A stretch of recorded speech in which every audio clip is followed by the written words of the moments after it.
Welcome everybody, DanTheWolfman, Catch-Jitsu.com. Top 10 pistols under $400. You can get some really good quality stuff under $400, guys. Hopefully you're safe in these times that are getting probably more and more dangerous as crime starts to increase. You know, I'm always ready with sufficient capacity if someone kicks in my door, enough hopefully that I can survive to get upstairs to get to a long gun. So, anyway, guys, I'm going to go by manufacturer, and here's some you may not even be aware of. So, I just did a video on recommended pistol and shotgun combination on a budget. You might want to check that out. Also, if you're older or disabled, autoimmune, RA, arthritis, lupus like myself, etc., you might want to look at my firearms recommendation for disabled and elderly. A lot of this is for new time buyers. Learn your safety rules, your 4 main safety rules, okay? Look at videos. A lot of big YouTube channels have put out about safety, and definitely get those down. Smaller pistols better for concealed carry. Hopefully, I know a lot of states have shut it down. Apply for your concealed carry permits. Become a good, safe, pro-Second Amendment, pro-Constitution American. A pro-American. Remember that when that was good to be pro to America? Okay, so starting out with Taurus is a Taurus 856 revolver. It's a 6-shot 38 special 38 plus P revolver. 38 plus P is decent with certain hollow points. 6 shots. Heavier versions are better. It comes in an ultralight version as well as better for pocket carry. Heavier version is definitely going to be better recoil-wise. Guys, the bigger the gun, the less it recoils. It's just physics. Next, similar to that, is the 605, Taurus 605, 5-shot 357 Magnum revolver. If you were not aware, 357 Magnums can not only fire 38 special, 38 plus P, but 38 short, 38 long. As well. I would get the stainless version myself right there. Something hopefully I can test in the future. Taurus customer service and quality control, I should say. QC seems to have gone up a lot in the last 3 years. I've tested a Taurus 692 multi-caliber revolver. That's more in the $400 to $500 range, so it's not included, but people are really loving my full review on the Taurus 692 multi-caliber, which is especially good in SHTF times, 357, 9mm, 38.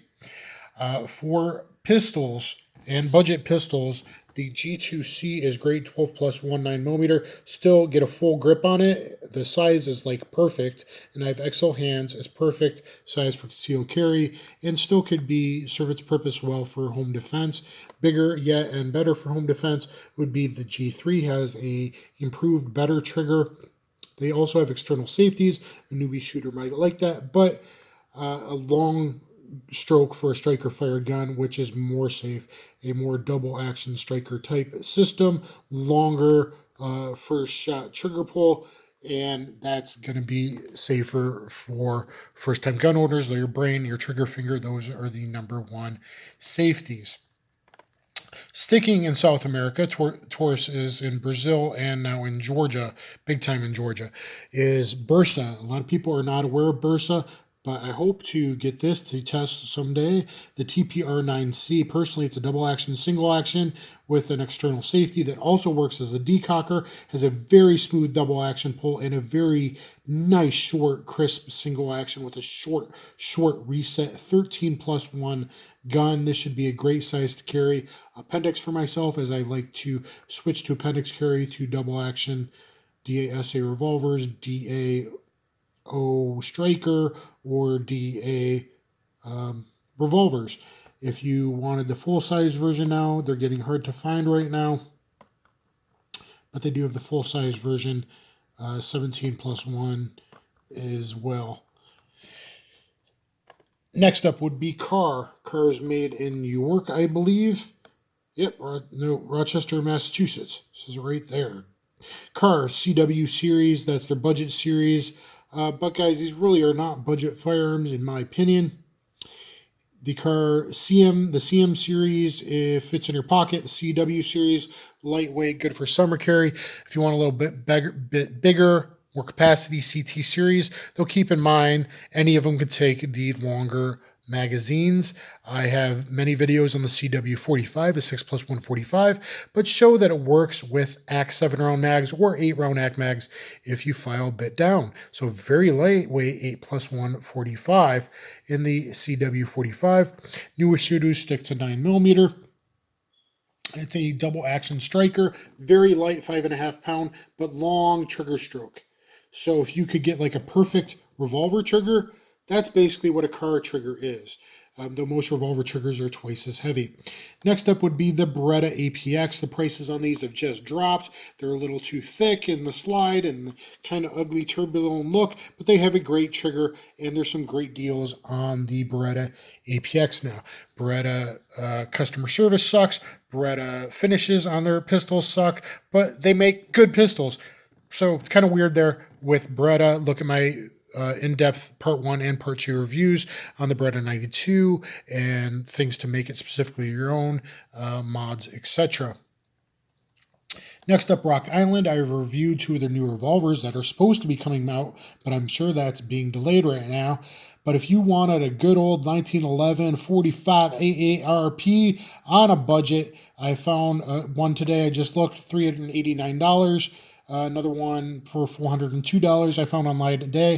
This is the 5-inch barreled version. For home defense, that would be great. I like the Commander version for carry and lighter weight. But Paul Harrell just released a video today, and it's great. It didn't function with the HSTs, but I think most will go with my second round choice would be a 185 plus P Golden Saber. I think most will function with that after you do a 300 to 500 round break-in period with ball ammunition. So hopefully I will test and evaluate the CCO, smaller, lighter for carry in the future.